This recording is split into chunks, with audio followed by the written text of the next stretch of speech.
1971 সালের ডিসেম্বর মাস, বিজয়ের ঠিক আগ মুহূর্তে মুক্তিযোদ্ধারা যখন ঢাকার খুব কাছে, ঠিক তখনই বঙ্গোপসাগরের বুকে ঘনিয়ে আসছিল এক মহাবিপদ। সারা বিশ্ব তো তখন তাকিয়েছিল এই অঞ্চলের দিকে। আন্তর্জাতিক মিডিয়াতে তখন একটাই প্রশ্ন, তৃতীয় বিশ্বযুদ্ধ কি আসন্ন? আমেরিকা পাঠিয়েছিল তাদের সবচেয়ে ভয়ঙ্কর অস্ত্র, সপ্তম নৌবহর।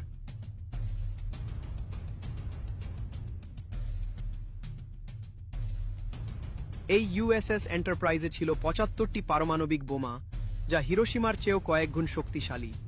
উদ্দেশ্য ছিল একটাই, যে কোনো মূল্যে বাংলাদেশকে স্বাধীন হতে না দেওয়া। সেদিন যদি একটি ভুল হতো, তবে হয়তো বঙ্গোপসাগর হয়ে উঠত পারমাণবিক যুদ্ধের কেন্দ্রবিন্দু। কে রুখে দিয়েছিল সেই প্রলয়? আজকের ভিডিওতে জানব ইতিহাসের সেই রোমাঞ্চকর ঘটনা।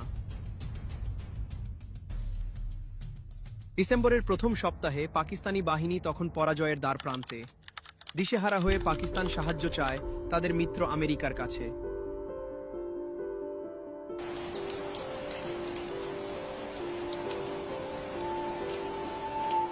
আমেরিকার প্রেসিডেন্ট রিচার্ড নিক্সন এবং তার পরামর্শক হেনরি কিসিঞ্জার ছিলেন পাকিস্তানের পক্ষে। তারা জানতেন, পাকিস্তান হারলে দক্ষিণ এশিয়ায় ভারতের প্রভাব বাড়বে, যা আমেরিকা চায় না। তাই তারা নিলেন এক ভয়ঙ্কর সিদ্ধান্ত। 10ই ডিসেম্বর আমেরিকা গোপন নির্দেশ পাঠায় ভিয়েতনামের টনকিন উপসাগরে থাকা তাদের সপ্তম নৌবহরকে। গঠন করা হয় টাস্ক ফোর্স ৭৪, যার নেতৃত্বে ছিল বিশ্বের সবচেয়ে বড় পারমাণবিক শক্তিচালিত বিমানবাহী রণতরী ইউএসএস এন্টারপ্রাইজ। এই বহরে ছিল ৭০টি ফাইটার জেট, 7টি ধ্বংসকারী জাহাজ এবং পারমাণবিক অস্ত্র। তাদের গন্তব্য বঙ্গোপসাগর। উদ্দেশ্য ভারতীয় বাহিনীকে ভয় দেখানো এবং পাকিস্তানকে রক্ষা করা।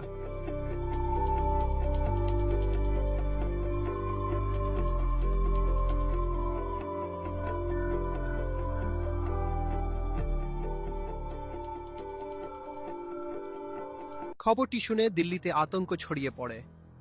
ভারতের প্রধানমন্ত্রী ইন্দিরা গান্ধী জানতেন, আমেরিকার এই বিশাল শক্তির সামনে দাঁড়ানো অসম্ভব। তিনি সাথে সাথে স্মরণ করলেন ইন্দো সোভিয়েত মৈত্রী চুক্তির কথা। তিনি জরুরি বার্তা পাঠালেন মস্কোতে। রাশিয়া কালবিলম্ব না করে তাদের প্রশান্ত মহাসাগরীয় নৌবহরকে নির্দেশ দিল, যাও, আমেরিকার পথ আটকাও। রাশিয়া শুধু সাবমেরিন নয়, পাঠিয়েছিল মাইন সুইপার জাহাজও, যাতে আমেরিকার পথ আটকে দেওয়া যায়। শুরু হলো সাগরের বুকে এক স্নায়ুযুদ্ধ। আমেরিকার এন্টারপ্রাইজ যখন বঙ্গোপসাগরের দিকে এগোচ্ছে, তখন তাদের অজান্তেই পানির নিচ দিয়ে ধেয়ে আসছিল রাশিয়ার পারমাণবিক সাবমেরিন। পানির নিচে তখন শুধুই মৃত্যুর নিস্তব্ধতা আর সোনারের বিপ বিপ শব্দ।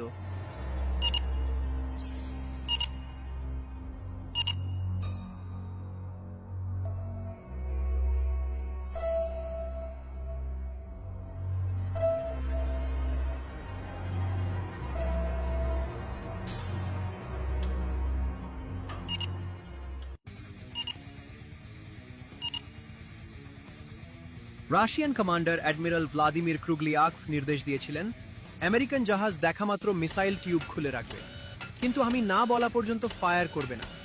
ইতিহাস হয়তো এই অ্যাডমিরালকে মনে রাখেনি, কিন্তু বাংলাদেশ তাকে ভুলবে না। 14ই ডিসেম্বর আমেরিকার সপ্তম নৌবহর যখন বঙ্গোপসাগরের খুব কাছে, তখন হঠাৎ তাদের রাডারে ধরা পড়ে অদ্ভুত সংকেত। আমেরিকান নাবিকরাও জানত না তারা কিসের মুখোমুখি হতে যাচ্ছে। তারা দেখল তাদের ঘিরে ফেলেছে রাশিয়ান সাবমেরিন। রাশিয়ান অ্যাডমিরাল বার্তা পাঠালেন, আমরা এখানে আছি, আর এক পা এগোলেই আমরা আঘাত করতে বাধ্য হব। আমেরিকার কমান্ডার অ্যাডমিরাল গর্ডন বুঝলেন তারা ফাঁদে পড়েছেন, কারণ রাশিয়ার মিসাইলগুলো এন্টারপ্রাইজকে লক্ষ্য করে তাক করা ছিল।